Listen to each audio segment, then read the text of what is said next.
जय हिंद। आज हम लोग जो है बिग बैंग थ्योरी का अध्ययन करेंगे। बिग बैंग थ्योरी का अध्ययन करने से हमें ये पता चलेगा कि आकाश गंगाओं का निर्माण कैसे हुआ, ठीक है? सौर मंडल का निर्माण कैसे हुआ, सूर्य का निर्माण कैसे हुआ और ग्रह और उपग्रह का निर्माण कैसे हुआ। तो आइए देखते हैं दोस्तों। मेरा नाम है संजय कुमार आर्य। सभी दोस्तों को वंदे मातरम, जय हिंद। आज हमारा टॉपिक है बिग बैंग थ्योरी, ठीक है? तो बिग बैंग थ्योरी का अध्ययन करने से हम जान पाएंगे कि ब्रह्मांड का उत्पत्ति कैसे हुआ, सौरमंडल की उत्पत्ति कैसे हुआ, आकाश गंगा की उत्पत्ति कैसे हुआ, ग्रह और उपग्रह की उत्पत्ति कैसे हुआ। आइए जानते हैं।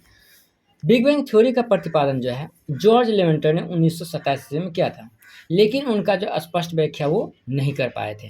एक अवधारणा उन्होंने प्रस्तुत किया था। उसी अवधारणा का विशद व्याख्या जो है रॉबर्ट वेगनर ने 1967 ईस्वी में किया था। रॉबर्ट वेगनर कहता है कि आज से, ठीक है, आज से 15 अरब वर्ष पहले या 13.7 अरब वर्ष पहले एक अति सघन गर्म पिंड था और इसका विस्फोट होने से असंख्य टुकड़ों का निर्माण हुआ। इन्हीं टुकड़ों को जो है प्रारंभिक सामान्य पदार्थ कहा गया। प्रारंभिक सामान्य पदार्थ के अलग होने से काले काले पदार्थों का निर्माण हुआ, जिसको आप जो है इस तरह से देख सकते हैं। हमने इसको शेडो किया है, ठीक है?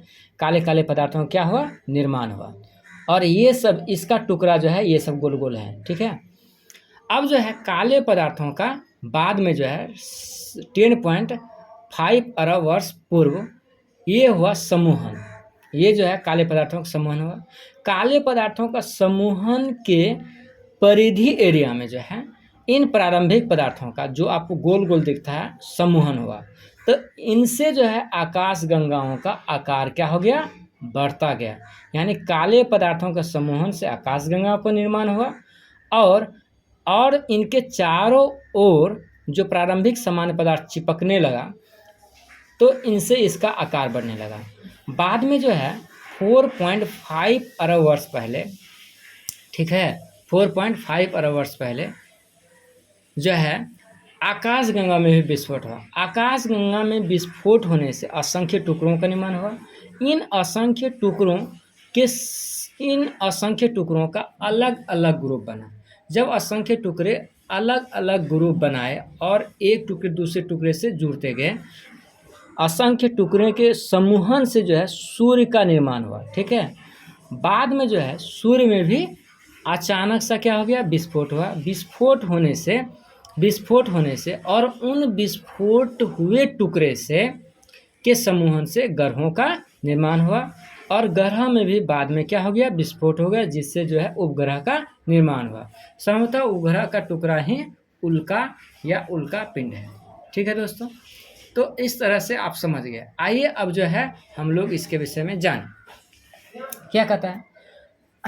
वर्तमान में सर्वाधिक मान्य सिद्धांत बिग बैंग सिद्धांत है। इस सिद्धांत का प्रतिपादक जॉर्ज लेवेंटर ने किया। इसका विशद व्याख्या रॉबर्ट वेगनर ने 1967 ईस्वी में किया। इस सिद्धांत के अनुसार आज से 15 अरब वर्ष पहले ब्रह्मांड की उत्पत्ति हुई। इस सिद्धांत के अनुसार आज से 15 अरब वर्ष पहले एक विशाल अति सघन अग्निपिंड था।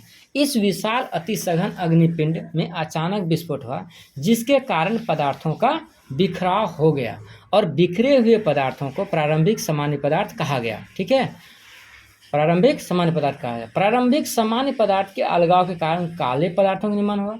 काले पदार्थों का समूहन होने से अनेक पिंडों का निर्माण हुआ और इन्हीं पिंडों को आकाश गंगा कहा गया। इन पिंडों के चारों ओर सामान्य पदार्थों का जमा हुआ, जिसके कारण पिंडों का आकार बढ़ा। इन पिंडों का आकार में वृद्धि होने से आकाश गंगा का निर्माण हुआ। सभी आकाश गंगा प्रारंभ में एक दूसरे के नज़दीक ही थी, लेकिन समय के साथ एक दूसरे से दूर होती गई और आकाश गंगा अपने निर्माण काल से आज तक फैल ही रही है। आकाश गंगाओं में भी भयंकर विस्फोट हुआ और विस्फोट से निकले असंख्य पदार्थों के समूहन से बने असंख्य पिंडों द्वारा प्रत्येक आकाश गंगाओं के तारों का निर्माण हुआ। इसी प्रकार प्रत्येक तारे के विस्फोट से जनित पदार्थों के समूहन से निर्मित पिंडों से ग्रहों का निर्माण हुआ। फिर बाद में ग्रहों का भी विस्फोट हुआ, जिससे उपग्रह का निर्माण हुआ, ठीक है? और पृथ्वी का भी निर्माण इसी से हुआ। सभी दोस्तों को धन्यवाद देखने के लिए। जिसको वीडियो